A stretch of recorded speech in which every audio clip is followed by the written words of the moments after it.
What is going on, everyone? We are back with another review, and this time we're reviewing Season 1, Episode 12 of Welcome to Paradox. It is called Blue Champagne, or Blue Champagne, as I like to call it.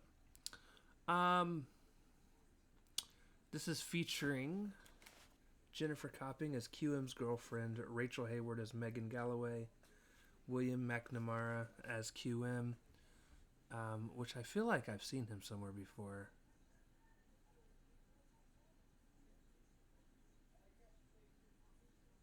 Uh,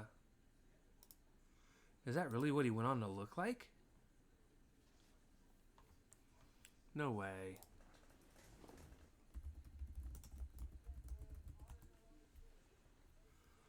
Nah.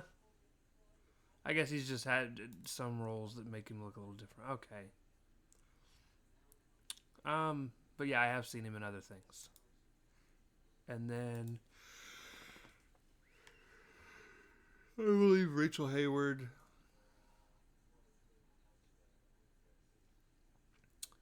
Michaela J. McHale as a girl, Claudine Rodney as Coco, and Alex Zahara as Malcolm. This was directed by John Grayson, written by John Valerie and Jeremy Lip, and the episode released November 2nd, 1998. Um,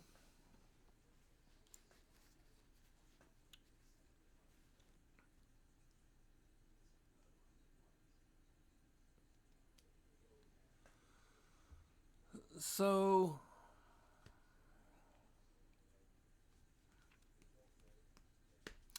I don't know. Oh, I don't even need this stupid thing going anymore. My bad. To give you guys, first and foremost, please remember Patreon's gone. We may bring it back at some point. We might not. We'll see. It was just a lot of extra work that I didn't want to really deal with.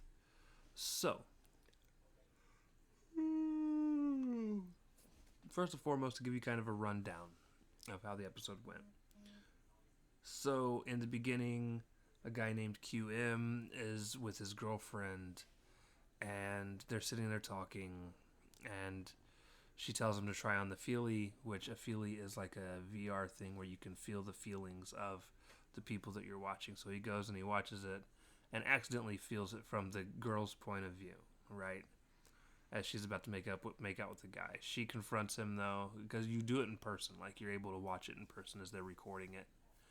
And she swims up, says that she felt like they had a connection, and says, not in a serious way, but in a feel like you're missing something type way. So later that night, him and his girlfriend go to bed. She talks about she thinks they should sleep in different beds, and he's like, "Why not just sleep in the same one? We're dating." And she's like, "Okay, I guess, whatever." And she doesn't like get close to him though. She just lays down and goes to bed. So she does warn him to be very careful of Rachel or Megan. I'm sorry, not the that Rachel was the actual character, was the actual actor's name. Megan. She's like, you should be careful with Megan. She's gonna hurt you. So he goes on, and the next day, him and Megan run off. They sleep together. She doesn't feel anything from it. He doesn't feel anything from it. He then goes and sleeps with his girlfriend. They have a very close moment, and she tells him, they talk about what he did and how he didn't feel anything from it, and she seems to be fine with it, which is really weird. And then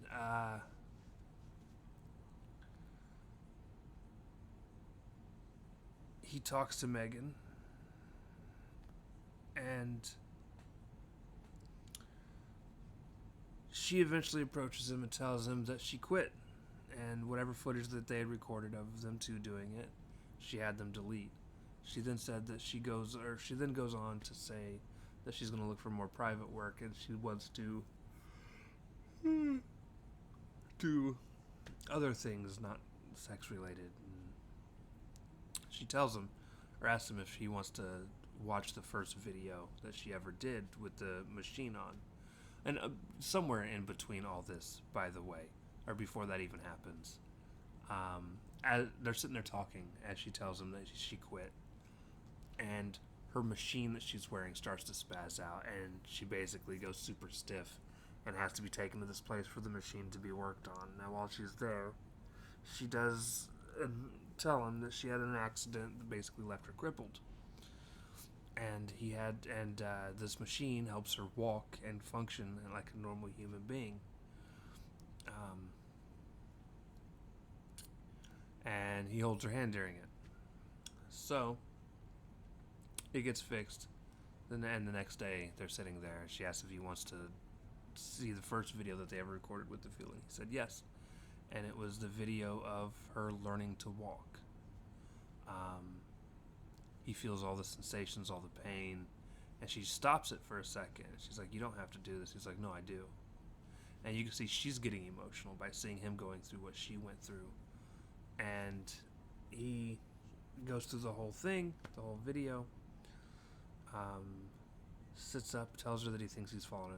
He tells her that he thinks he loves her. She said, "You should wait until the video wears off." And he's like, "No."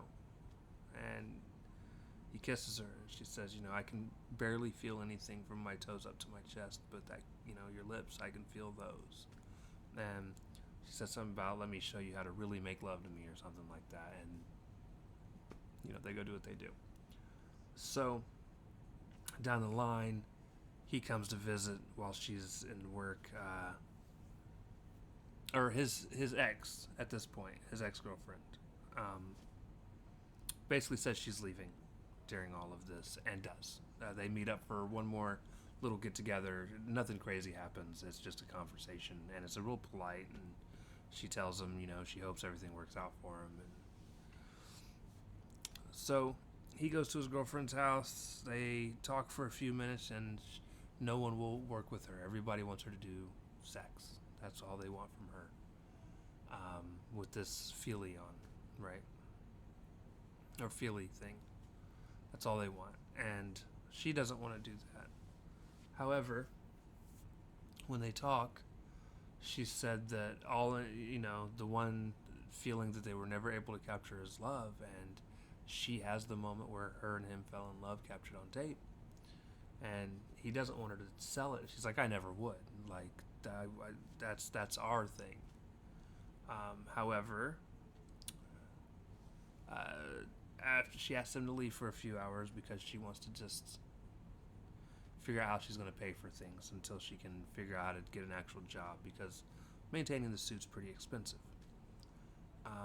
So as she's laying in bed, the suit shorts out.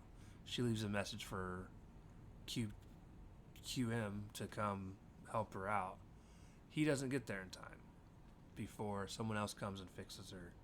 And in order to fix her, she also had to not only agree to work with them, but to sell the falling in love thing.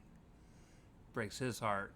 He goes and visits his ex-girlfriend on whatever new, I'm going to call it a cult commune she's living on, or whatever it is. I don't know. But vineyard.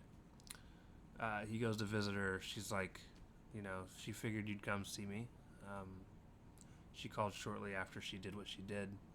Said she, figured that you'd come talk to me, and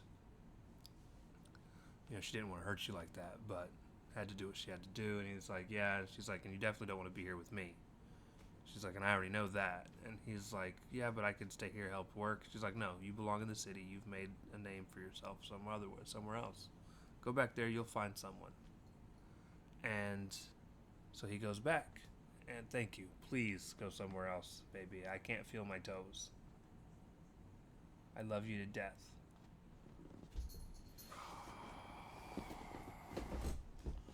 So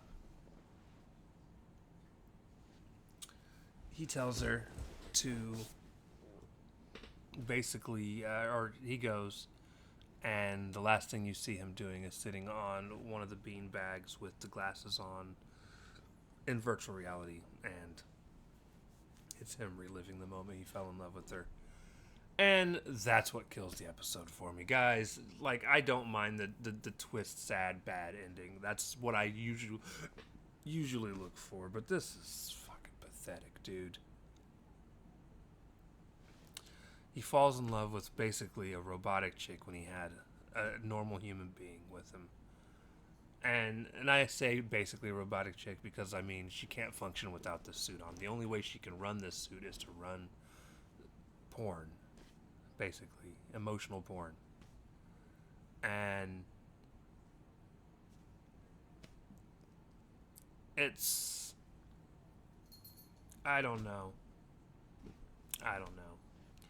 Again, that's like 3 episodes in a row that have just not been all that great. Like, there's bits and pieces during the episodes that I'm like, ooh, that's interesting. And then it just, I don't know.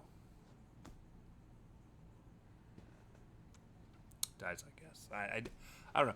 Like I said, it's not that great. It's going to be amongst the bottom episodes, kind of like the last couple were. I'm hoping this season finale that we get next is super cool, but I'm not having very high hopes. So we'll see. But alright, guys, that is going to do it. I love you guys, and we'll see you for the next one. Peace.